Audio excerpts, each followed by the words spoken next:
Hello everyone and welcome. This is Chicken 101 for Raising Backyard Birds, the Facebook group.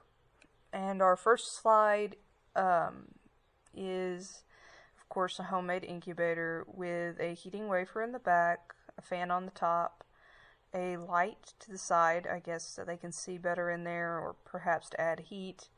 And to the other side, there are two ventilation holes. Probably hooked up to a pipe that's leading outside of the fridge that appears it's made out of a fridge. And in the bottom there is a humidity and thermostat. Basically, we're just going to talk about chickens in this one because that's originally what the group was made for.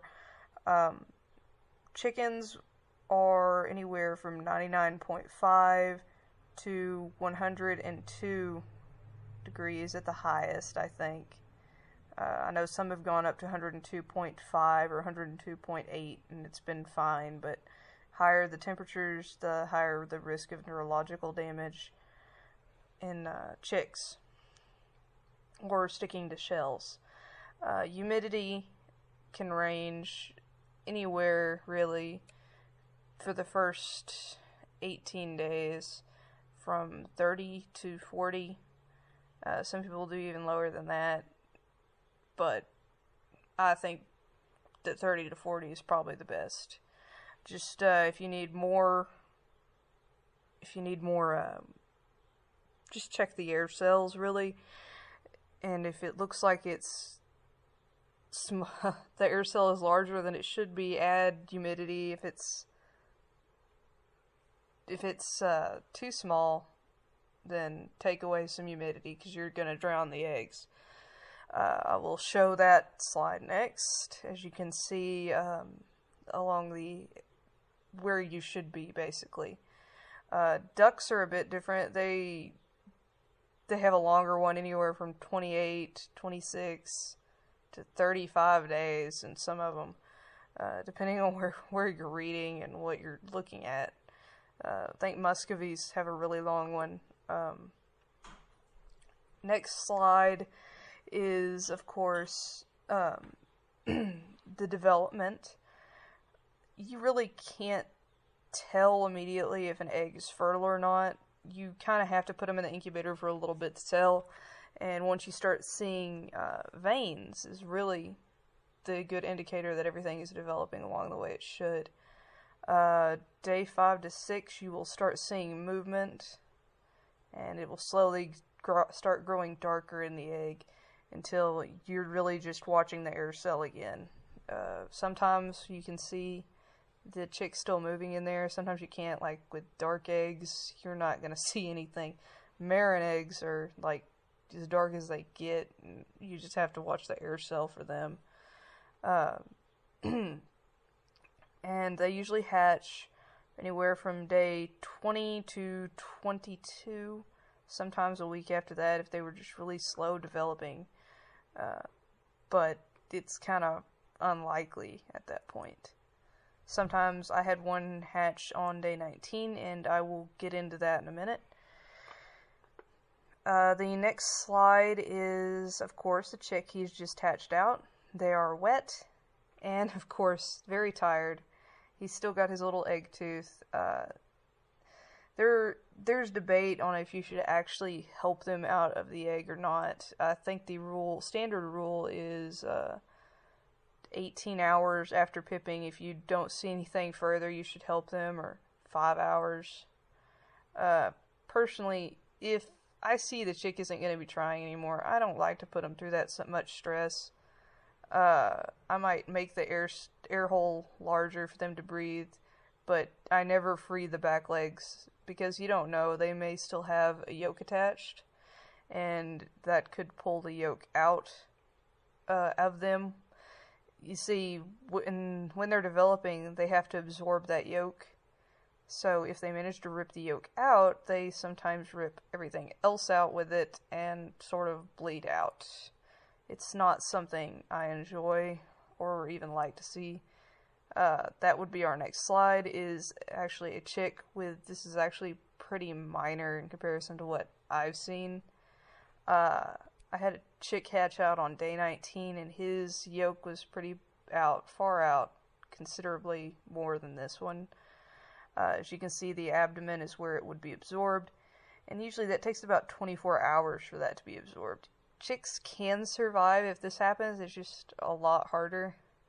What you do is you separate them from the others in the brooder. You keep them in the brooder, or at least that's what I've done, and you put some warm towels around them, slightly damp, so that they don't stick to the incubator bottom or anything like that, and they can get warm and stay warm.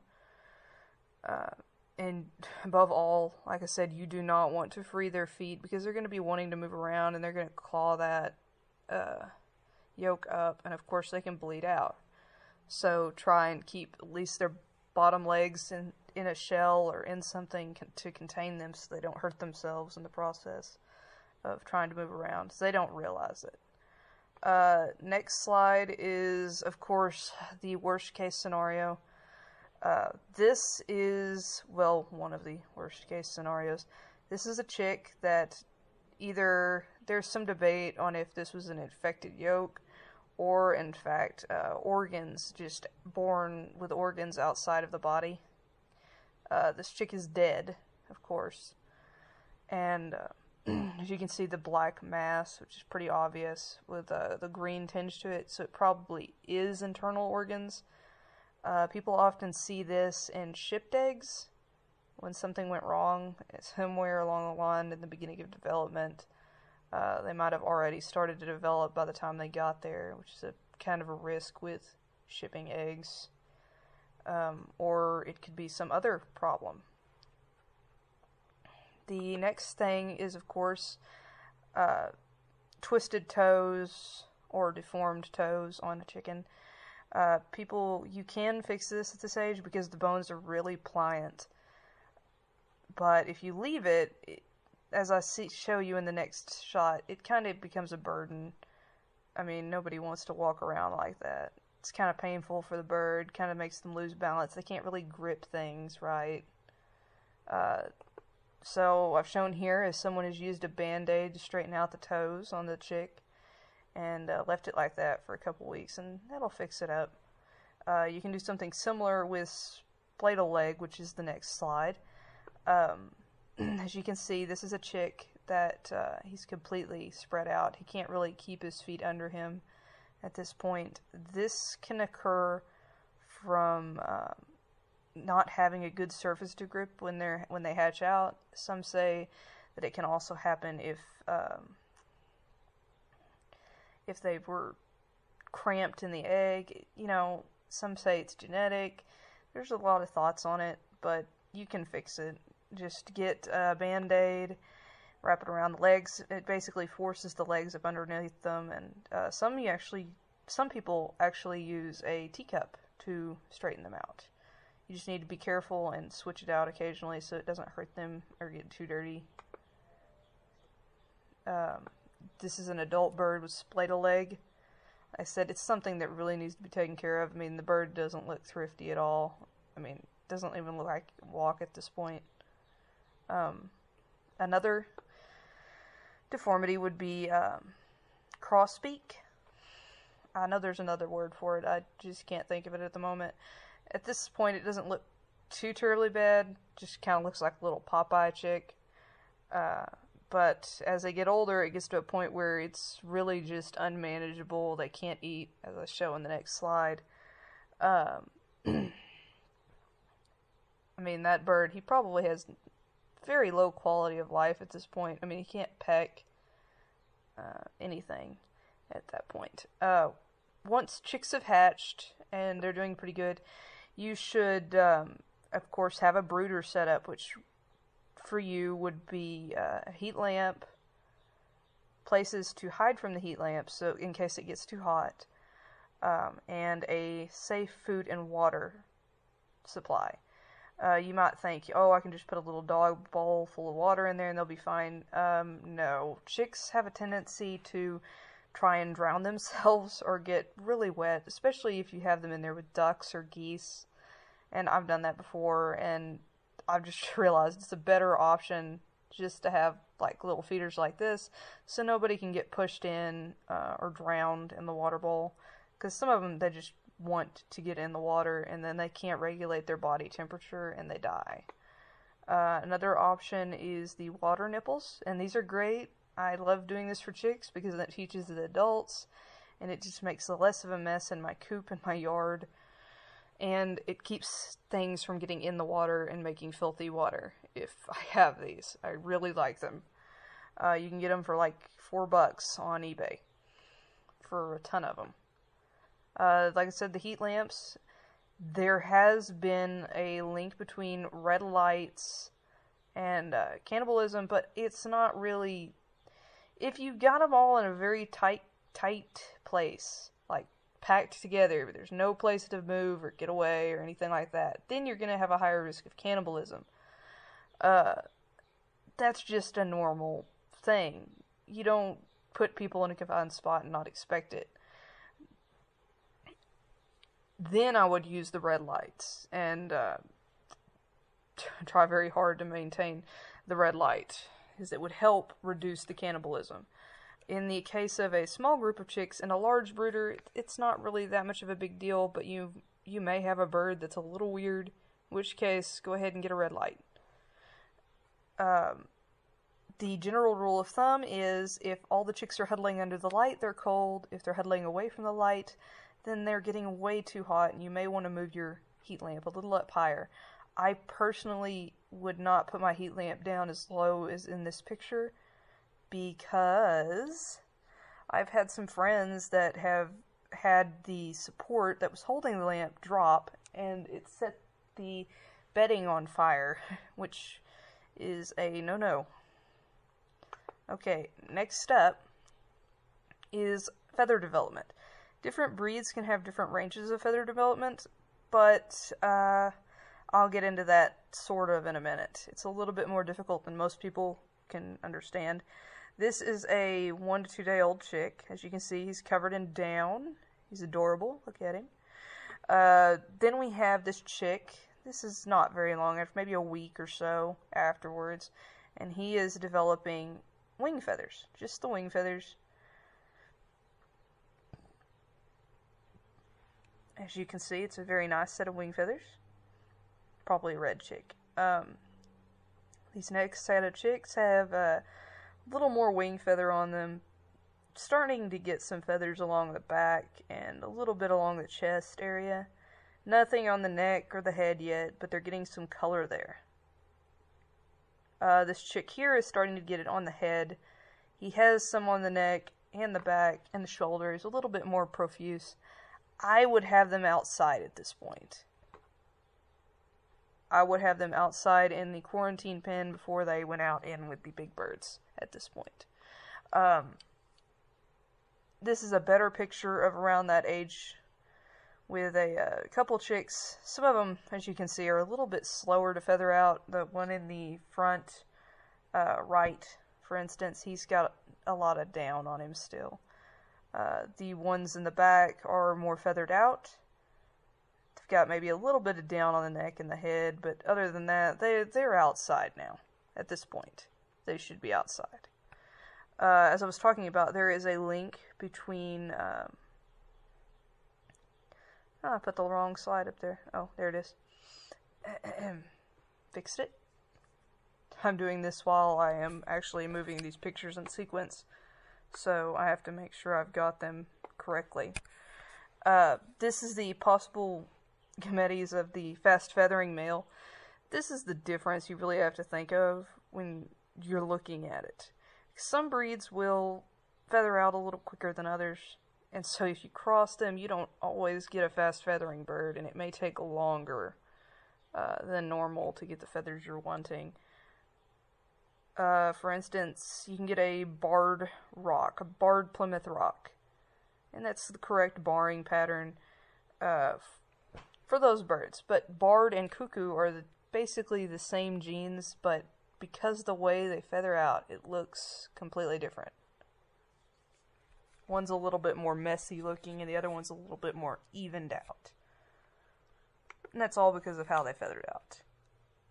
And there's a little guide to genetics of the barred and non-barred and silver and gold there. I might go over genetics with you guys in another, but not right now. Combs. This is another thing I'll go over the genetics of later, but as you can see, there is single, pea, strawberry, cushion, walnut, buttercup, V-shaped, and rose. And that's a really good... The combs are a great way to try and figure out what you actually have, or what your bird is a mix of. First up is a Sicilian buttercup with an obvious buttercup comb. As you can see, very nice, obvious comb. After that would be a silky with his walnut comb. And then a little Diucal with his single comb. Sometimes these can actually flop over. I've got a hen with a single comb that flops over. She's a Minorca though, so that's why. Then we have, if I recall, this is a pea comb. Wait, no, this is a strawberry comb. My apologies. I believe that's a Shamu. And then we have a cushion comb here on this white bird, followed by a pea comb on, I'm not sure what she is exactly, but that is a pea comb. And then a rose comb on a rose comb. Rather obvious, that one. And then on a crevicore, it's of course a V comb. Polish actually have these too, but you just don't see it behind the puff. Another great way to tell what breed you're dealing with is of course the feet. This is a Diucal, and he kind of has these blue-gray legs. It's a young Diucal. His feathers are all messed up. Probably because he's dealing with mud. Next is a Minorca with black legs. Obviously, I don't have these in order, apparently. Next, is the Wyandotte, the yellow legs. You can get this on a couple of different breeds. I mean, several different breeds. Why do I say bleeds? Breeds. Pink legs, kind of pinkish off-white. That's an Orpington, believe it or not. Then the next is a really weird one you don't think you would see. It's a Silky Bantam, and his legs are kind of a bluish black, and he's got extra toes, actually, as you can see. That's a great identifier right there, that extra toe, and the coloring there. That actually goes up the entire body, and the meat's actually dark like that, too. Next is a green leg. I think some actually call this Willow. And then finally, we have another feather leg. This is a real obvious one, too. It's the Cochin Bantam. Well, actually, no, this one was a Cochin Standard. As a chick. As you can see, the feathers are really coming out there along the middle toe. That's a great identifier that you're dealing with a feather-legged breed. It kind of narrows your list down quite a bit. Next is coloration.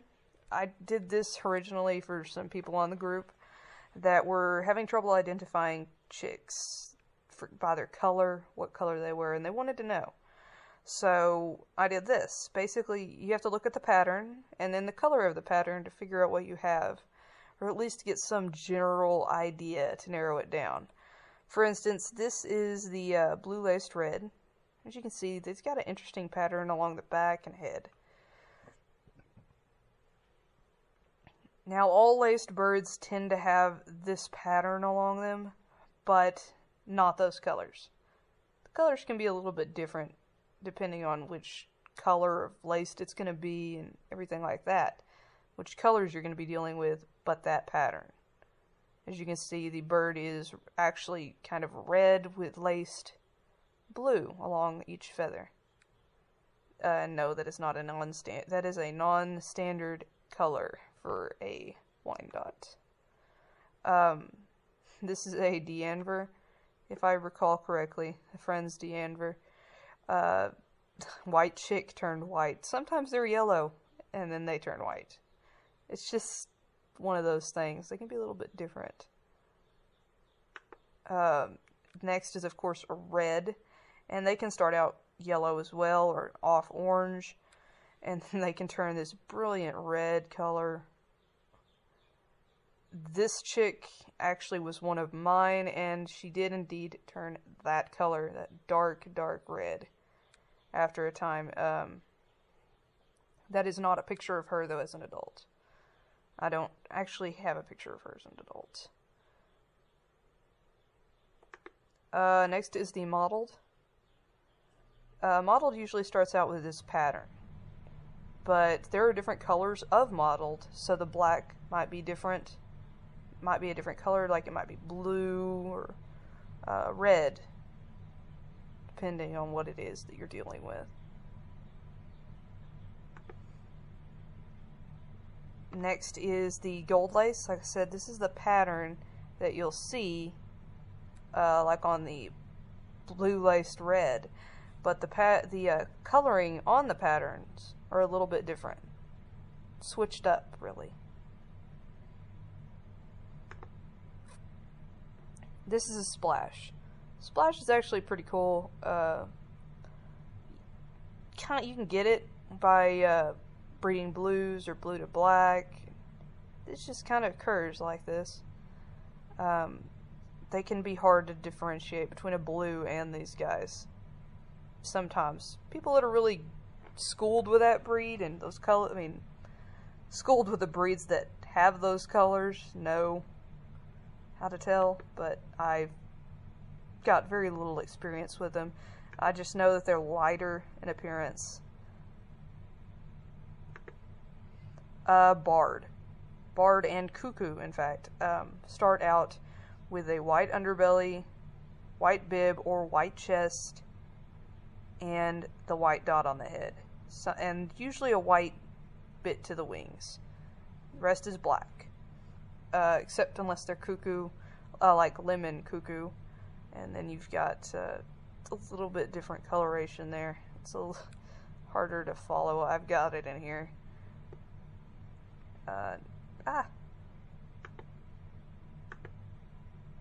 After that is, of course, the silver lace. Again, you've got that pattern I was talking about, but different colors on the patterns. Silver duckwing phoenix. This pattern is a little bit different from the laced patterns. Take a good look at the heads. The head markings and the back markings are more like straight lines than anything else. It's straight lines. And then you've got a little bit of coloration along the top, and then like an underbelly color. Slight difference. After that we have the Colombian. I kind of get a headache with the Colombian. It's like a white with a little bit of black to it. I may go back to this one in a minute. It's way difficult to figure out. For me, anyways, I can't figure it out very easily. Partridge is a little different too, as you can see. Different coloring markings to them. The Birchen is a lot like the black chick would end up looking like. Not to be confused with a barred or a cuckoo, because they don't have the white dot on their head. That's like a huge sign. These guys could turn out black, they could turn out birchen. It's just something that happens. That's why a lot of people like to separate their colors and their breeds. Lavender is also called self blue. It is not a true blue bird. It's actually like a cover-up gene. It'll cover up black with this blue.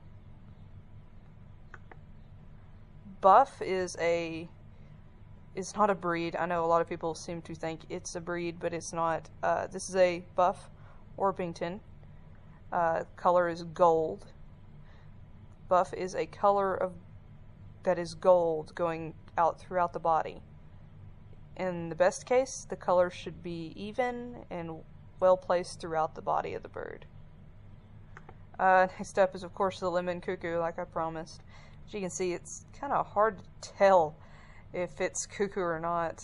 I really would not be able to say how to tell this apart. All I could say is, I hope you know the parents. Then, of course, there's a little black chick, as you can see. No white dot on the head. Has a little bit of white underbelly and a white bib. A little bit of white to the wings. This is a marking. Black tail is a marking. It can be on some other breeds as well. And it's really not going to be obvious until about the age I've shown here, which is probably about 3 or 4 weeks. After that is, of course, Millefiore. I love Millefiore. The markings are a little hard to spot in this picture. The chicks are kind of a tawny color, and they have a darker face with a little bit of a dark stripe along the head. As they get older, they get a little bit more black to the wings. As you can see, there's a little bit to the edge there. And the face color is still a little off. True Blue. As you can see, it's very hard to tell these guys apart from Splash at this age. I mean, they're a little bit darker. That's the only difference. Right now, anyways. As they get older, there's going to be a major difference. Next up is Paint or Pied. This is a non-accepted color. As you can see, it looks kind of like a Dalmatian. It's pretty obvious that it's completely different from a Splash Silky. But they do look like little Dalmatian chickens. I love them. Next up is Eggs. This is a Welsummer rooster, and as you can see, they lay these nicely darkened eggs. Everybody loves dark brown eggs. They use them for gourmet cooking and everything like that because people believe that they taste better and that they're actually bad for you. And they're not really. They've got maybe 2% difference in crude protein. I can't remember if it's the yolk or the white that's slightly more. It's barely even really registerable. The Americana, of course, has the blue eggs. Everybody loves the blue egg layers. As far as the blue eggs go, there's really the only difference you can get, and is actually the reason why they're blue. They have a lower cholesterol to the eggs. Makes them really popular, that and because they're blue. They make great Easter eggs. Another big thing you need to talk about is actually size. This is really something you need to think about when you're getting a chicken, because not everybody's going to want thimble-sized eggs like a Seabright. I mean, they can make up for it in quantity, but how many small eggs does it take to make one meal? And how many eggs do they lay a day? I mean, that's a lot of little eggs. I actually personally have a Ducal pair, and they lay a lot of eggs a week, and they can really make up for it. At least for me. I don't eat too many eggs. So, I'm pretty used to the quarter-sized egg size.